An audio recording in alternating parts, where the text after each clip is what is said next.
தினம்தோறும் விளக்கேற்ற நல்ல எண்ணெய், இதயம் நல்லெண்ணெய்.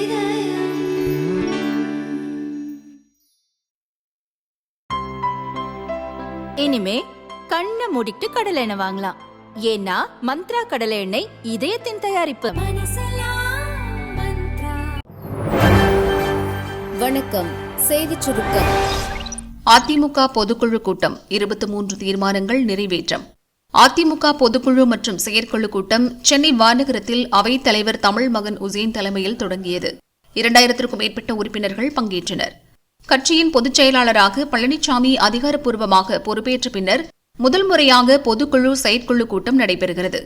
பொதுக்குழு கூட்டத்தில் பங்கேற்க வந்த பழனிசாமிக்கு உற்சாக வரவேற்பும் கிராமிய நடனங்கள், பூரண கும்ப மரியாதையும் அளிக்கப்பட்டது. பொதுக்குழு மேடையில் வைக்கப்பட்டிருந்த முன்னாள் முதல்வர்கள் எம்ஜிஆர், ஜெயலலிதா உருவப்படங்களுக்கு பழனிசாமி மலர்தூவி மரியாதை செலுத்தினார். தமிழக மழை வெள்ள நிவாரணத் தொகையை உயர்த்தி வழங்க வலியுறுத்துவது, அவசர கதியில் பொது பாடத்திட்டத்தை அமல்படுத்த நினைக்கும் தமிழக அரசுக்கு கண்டனம் தெரிவிப்பது, லோக்சபா தேர்தலில் புதுச்சேரி உள்ளிட்ட 40 தொகுதிகளிலும் வெற்றி பெறும் வகையில் தொண்டர்கள் களப்பணி ஆற்ற வேண்டும் உள்ளிட்ட 23 தீர்மானங்கள் பொதுக்குழுவில் நிறைவேற்றப்பட்டன. தமிழக வெள்ள பாதிப்பு நிர்மலா இன்று ஆய்வு. தென் மாவட்டங்களில் பெய்த கனமழை வெள்ளத்தால் நெல்லை, தூத்துக்குடி மாவட்டங்கள் கடுமையாக பாதிக்கப்பட்டன. வெள்ள சேத பாதிப்புகள் குறித்து முதல்வர் ஸ்டாலினிடம் பிரதமர் மோடி கேட்டறிந்தார்.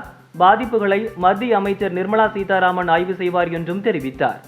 வெள்ள பாதிப்புகளை ஆய்வு செய்வதற்காக நிர்மலா சீதாராமன் டெல்லியில் இருந்து நேற்று சென்னை வந்தார்.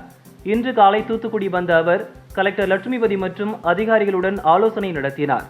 மதியம் 2 மணியளவில் தூத்துக்குடியில் வெள்ளம் பாதித்த இடங்களுக்கு நேரில் சென்று ஆய்வு செய்கிறார். கடும் பனிப்பொழிவு. டெல்லிக்கு ஆரஞ்ச் அலர்ட். வட மாநிலங்களில் கடந்த சில நாட்களாக கடுமையான பனிமூட்டம் நிலவி வருகிறது.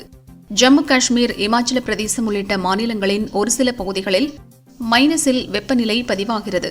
டெல்லி NCR பகுதியில் இன்று அடர்ந்த மூடுபனி காணப்பட்டது. வெப்பநிலை 7 டிகிரிக்கு குறைந்தது.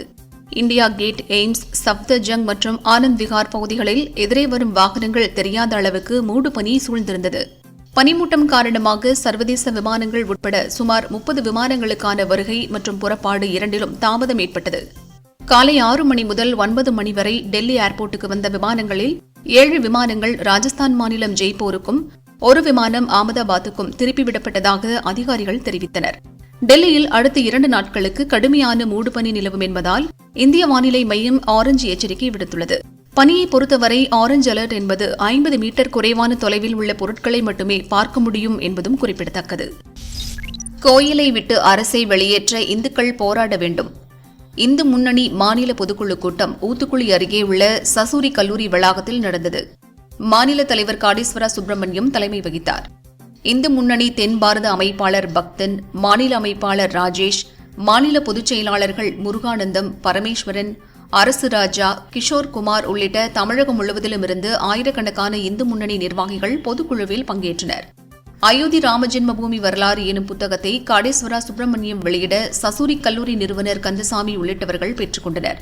கோயில்களை விட்டு இந்து சமய அறநிலையத்துறையை வெளியேற்ற இந்துக்கள் அனைவரும் ஒன்றுபட்டு போராட முன்வர வேண்டும்.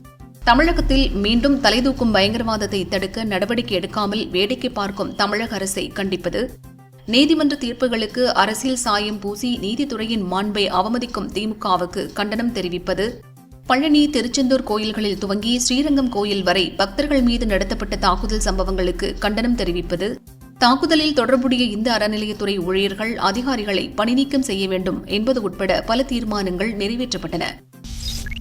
கட்டணத்தை குறைத்த பிறகும் யூனிட்டுக்கு 8 ரூபாய் 15 பைசா வசூலிப்பதா? தமிழகத்தில் அனைத்து வீடுகளுக்கும் 100 யூனிட் இலவச மின்சாரமும் 500 யூனிட் வரை மானிய விலை மின்சாரமும் வழங்கப்படுகிறது.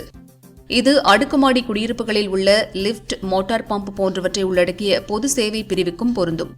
2022 செப்டம்பர் 10 முதல் மின் கட்டணம் உயர்த்தப்பட்டது. அதில் பொது சேவை பிரிவுக்கு 1T என்ற புதிய கட்டண விகிதம் அமல்படுத்தப்பட்டது. அந்த பிரிவுக்கு யூனிட்டுக்கு 8 ரூபாயும், மாதம் நிரந்தர கட்டணமாக கிலோ வாட்டுக்கு 100 ரூபாயும் நிர்ணயிக்கப்பட்டது. அதன் அடிப்படையில் மின்வாரிய ஊழியர்கள் ஆய்வு செய்து மாநிலம் முழுவதும் 10 லட்சம் பொது சேவை மின் இணைப்புகளுக்கு புதிய கட்டண விகிதத்தை அமல்படுத்தினர். இந்த ஆண்டு ஜூலையில் மீண்டும் மின் கட்டணம் உயர்த்தப்பட்டது.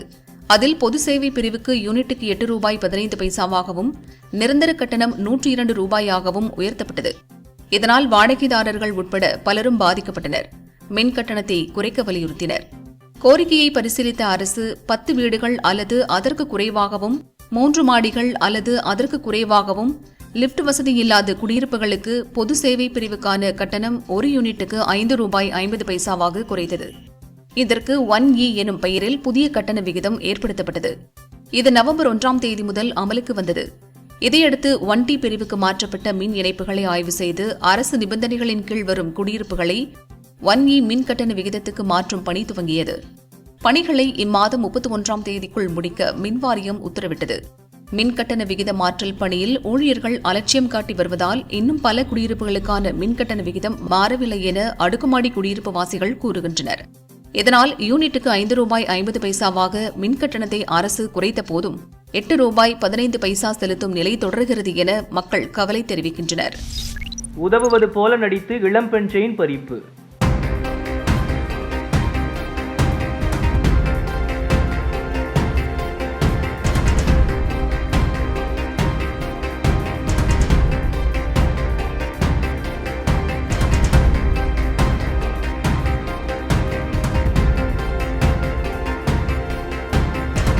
கோவை மாவட்டம் அன்னூர் அருகே உள்ள பெரிய புத்தூரைச் சேர்ந்தவர் ரேணுகா. இவர் மளிகை கடை, கால்நடை தீவன கடை, எலக்ட்ரிக்கல் கடை ஆகியவற்றை ஒரே இடத்தில் வைத்துள்ளார். தாய்க்கு துணையாக அவரது மகளும் உடன் இருந்து வியாபாரத்தை கவனிக்கிறார். கடைக்கு வந்த ஒரு முதியவர் கால்நடை தீவன மூட்டை வாங்கினார். அவரது இருசக்கர வாகனத்தில் மூட்டையை தூக்கி வைக்க ரேணுகாவும் மகளும் வந்தனர். அந்நேரம் பார்த்து 2 ஆசாமிகள் பைக்கில் கடைக்கு வந்தனர். அவர்களில் ஒருவன் மூட்டையை தூக்க உதவிக்கு வந்தான். மூட்டையை வண்டியில் வைப்பது போல பாவலா செய்த அவன் திடீரென ரேணுகாவின் மகள் கழுத்தில் கிடந்த செயினை பறிக்க முயன்றான்.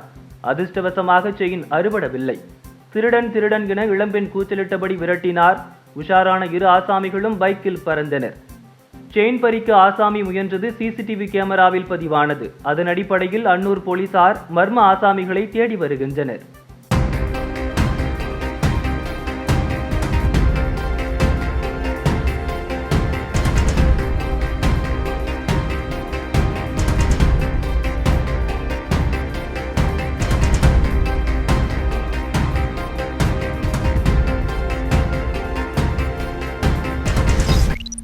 நடராஜர் கோவில் தேரோட்டம். சிதம்பரத்தில் கோலாகலம். பஞ்சபூதங்களில் ஆகாயஸ்தலமாக திகழ்வது சிதம்பரம் நடராஜர் கோவில். இங்கு மார்கழி ஆருத்ரா தரிசன விழா கடந்த 18ஆம் தேதி கொடியேற்றத்துடன் துவங்கியது. தினமும் பல்வேறு அலங்காரங்களில் நடராஜர் சிவகாமி உற்சவர்களின் வீதி உலா நடைபெற்றது. இன்று காலை தேரோட்டம் நடந்தது. உலகம் முழுவதும் இருந்து ஏராளமான பக்தர்கள் தேரோட்டத்தில் கலந்து கொண்டனர். முதலில் பக்தர்கள் விநாயகர் தேரை வடம் பிடித்து இழுத்தனர். அடுத்து முருகர், நடராஜர், சிவகாமி தேர்களை வடம் பிடித்து இழுத்தனர்.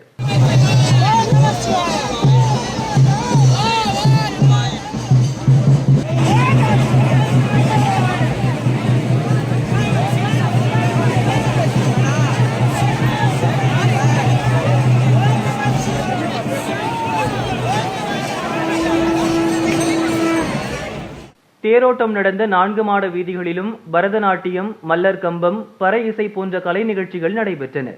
சிவனடியார்கள் ருத்ரதாண்டவ நடனம் ஆடினர்.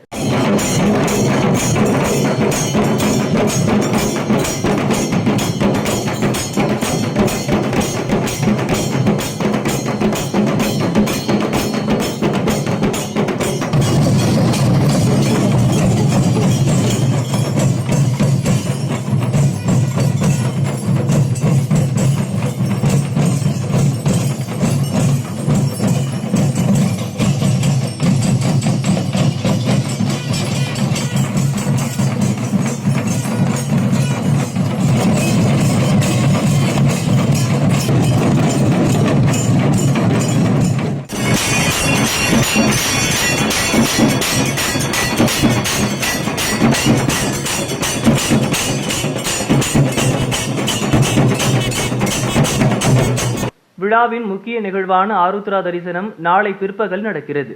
28ஆம் தேதி பஞ்சமூர்த்திகளின் முத்துப்பல்லக்கு வீதி உலாவுடன் விழா நிறைவு பெறுகிறது. பச்சை மரகத மேனியாய் அருள் பாலித்த நடராஜர். ராமநாதபுரம் மாவட்டம் திருஉத்தரகோசமங்கையில் மங்களநாத சுவாமி சமேத மங்களேஸ்வரி தாயார் கோயில் உள்ளது. இங்கு ஆருத்ரா தரிசன விழா 18ஆம் தேதி காப்பு கட்டுதலுடன் தொடங்கியது. இன்று மரகத நடராஜரின் திருமேனி மீது பூசப்பட்டிருந்த சந்தன காப்பு களையப்பட்டு சந்தனாதி தைலம், கஸ்தூரி தைலம் பூசப்பட்டது. 32 வகை மூலிகைகளால் சிறப்பு அபிஷேகம் நடந்தது. பச்சை மரகத மேனியாய் அலங்கார கோலத்தில் நடராஜர் அருள் பாலித்தார். ஆயிரக்கணக்கான பக்தர்கள் நீண்ட வரிசையில் காத்திருந்து சாமி தரிசனம் செய்தனர். நாளை அதிகாலை 12:30 மணிக்கு மரகத நடராஜருக்கு ஆருத்ரா அபிஷேகம் நடக்கிறது. இதையடுத்து சந்தனக்காப்பு மீண்டும் சாத்தப்பட்டு ஆருத்ரா தீபாராதனை நடைபெறும்.